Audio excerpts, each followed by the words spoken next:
These are Nora hunting lands. They must be protected. For years, you've trained to win the proving, but only for yourself. As a brave, it will be your duty to fight for your tribe. My tribe? Stay away, no mother. You said I wouldn't need them. You are clear to proceed. But I never said the tribe wouldn't need you. Aloy, forgive.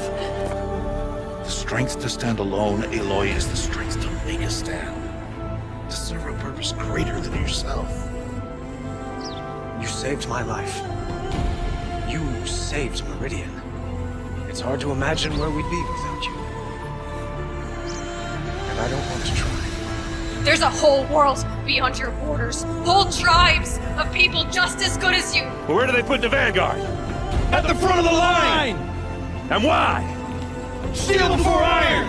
And it is all in danger.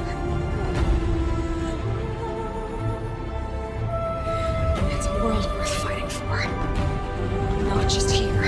Everywhere.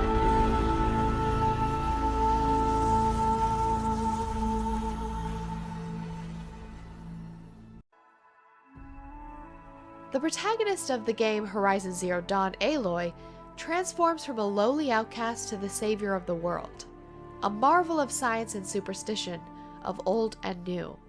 Her character draws on several literary and video game motives.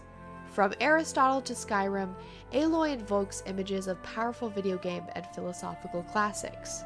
Her resemblance to these classics are worth exploring.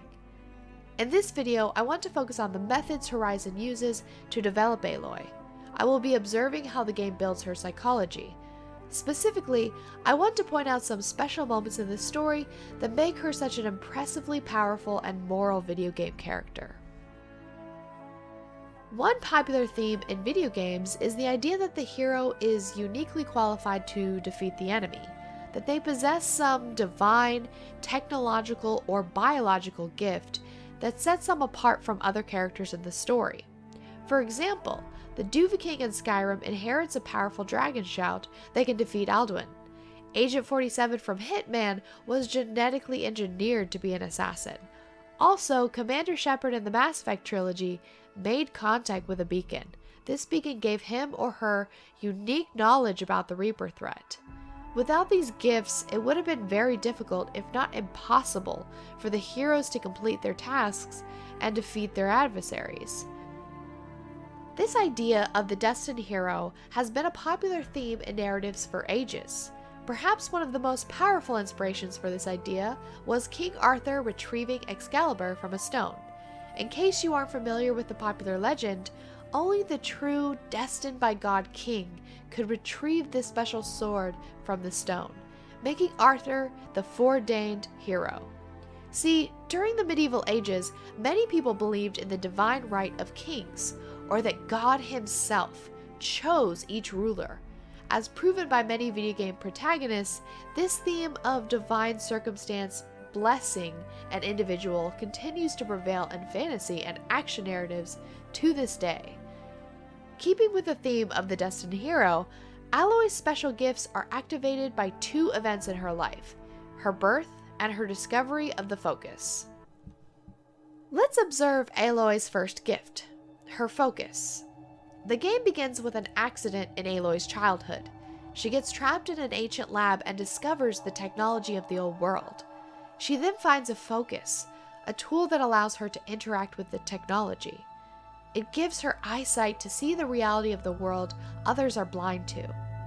Without this tool, defeating Hades would have been impossible.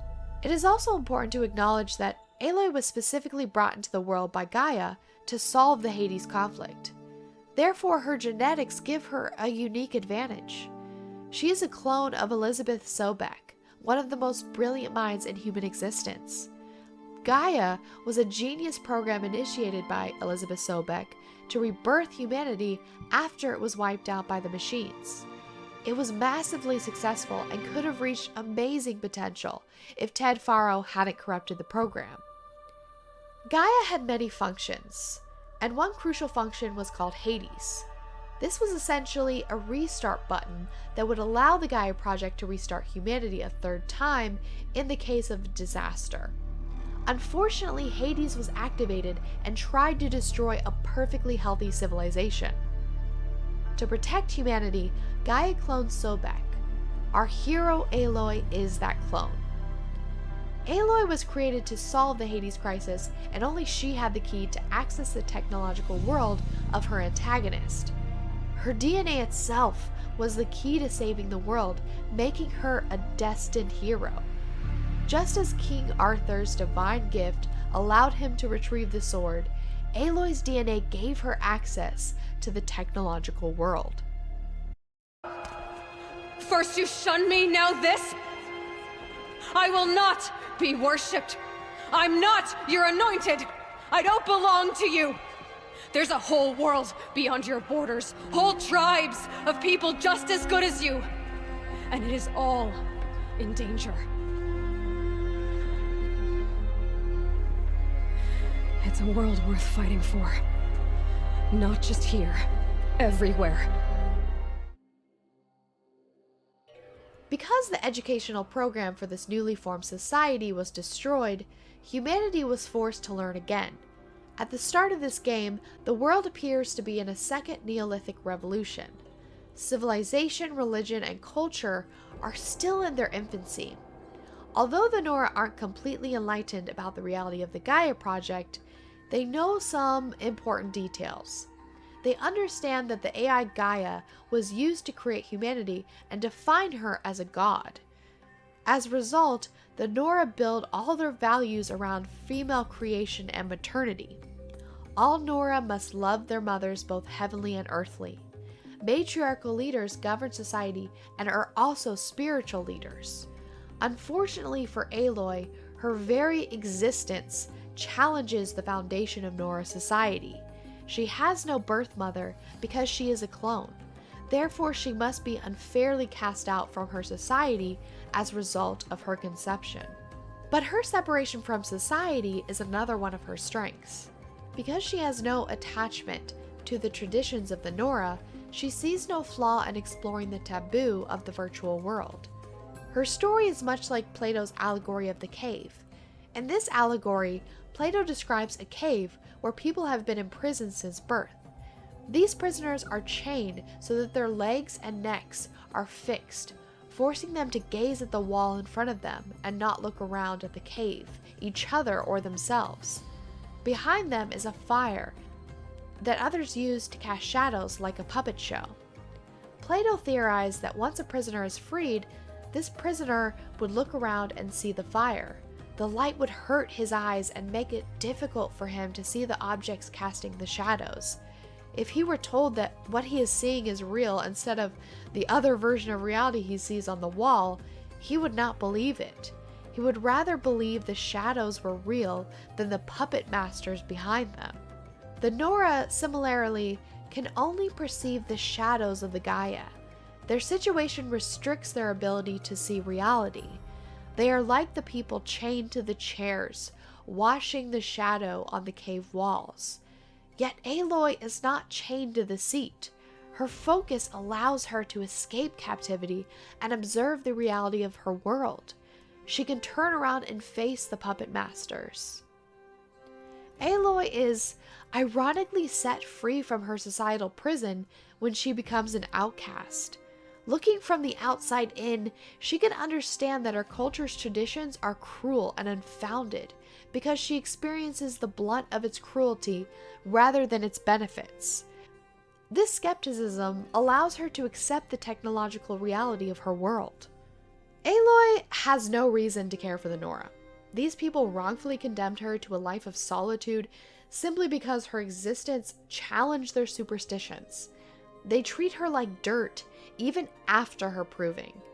Then, when they realize her connection to Gaia and understand she is the only one that can save humanity, they elevate her to a spiritual being. She becomes somewhat of a messianic figure to them. I mean, Jesus had no biological father, but was instead conceived by the Holy Spirit. On a similar note, Aloy was not conceived by a human mother, but the goddess Gaia herself. There are some comparisons to be made there, but if Aloy was different, she could have reveled in this moment, allowed them to bow and call her the daughter of a goddess. Even more, she could have become a villain. Her origin story would have been perfect for a villain.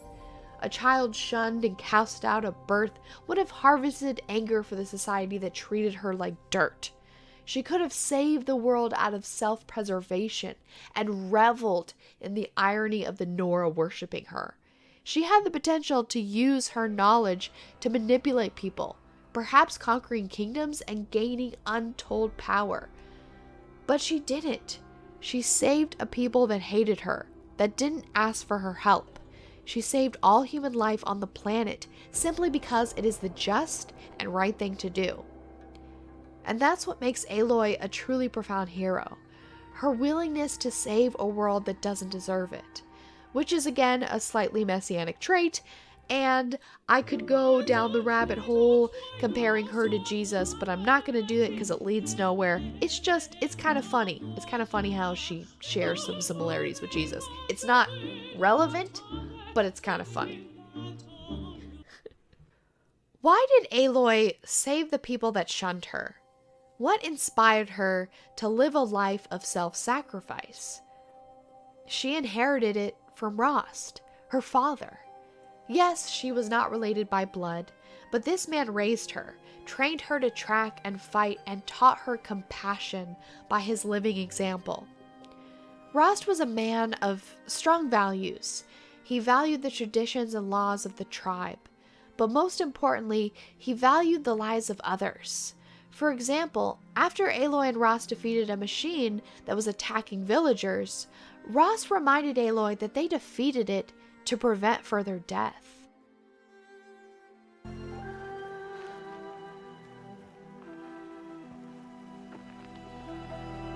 These are Nora hunting lands. They must be protected. If you hadn't destroyed the Sawtooth, how many Braves might it have killed or injured tomorrow? The lesson lives within the question, Aloy. For years, you've trained to win the Proving, but only for yourself. As a Brave, it will be your duty to fight for your tribe. My tribe? You said I wouldn't need them. But I never said the tribe wouldn't need you. The strength to stand alone, Aloy, is the strength to make a stand. To serve a purpose greater than yourself. That is the lesson you must learn. And remember it. After the Proving, and after I'm gone. The theme of Rost's speech was that even though Aloy might not need the tribe might need her. He reminded her this, saying, "I never said they wouldn't need you," and asked her to serve a purpose greater than herself. On a similar note, Jesus also said, "Greater love has no one than this, than to lay down his life for his friends." Aloy is not Jesus, but just saying, she might be Jesus. She might be video game Jesus. Aloy witnessed Rost sacrifice his relationship with her so she could join the tribe. She witnessed him save her life before giving his own. It was through his example that she learned to live a life of sacrifice, to live to serve others. Although she doesn't actually sacrifice her life, she does put her life on the line, and that is because she learned Rost's most important lesson, that the strength to stand alone is the strength to make a stand, to serve a purpose greater than yourself. Throughout the game, Aloy's motivation is serving others. Most of her tasks involve helping strangers. Although these quests can be lucrative from a gameplay standpoint, it's clear that this isn't Aloy's only motive. It becomes apparent that Aloy finds joy in helping others as its own reward. By the end of this game, the Nora worship her, the Osram respect her, and a king is infatuated with her. Aloy grows into the compassionate leader Rost would have been proud of. It was fascinating to watch Aloy grow through so much adversity and hardship, to watch her become such a selfless hero to the society that once shunned and isolated her. She is a remarkable, iconic video game character, and I hope I will get the chance to play as her again soon. Thank you so much for watching this video. I released a preview for this analysis more than a year ago, but was unable to release the video as expected because my computer crashed and I lost all of my work. I was so upset about that I originally planned to abandon this character analysis for good. A month ago, I decided to gather notes from what I'd written and rewrite the script. It took me a lot of time, and again, I'm so sad for the technical issues that caused this video to be delayed for so long. Thank you so much for watching. I hope you enjoyed it. I should go. Although these quests can be lucrative from a gameplay,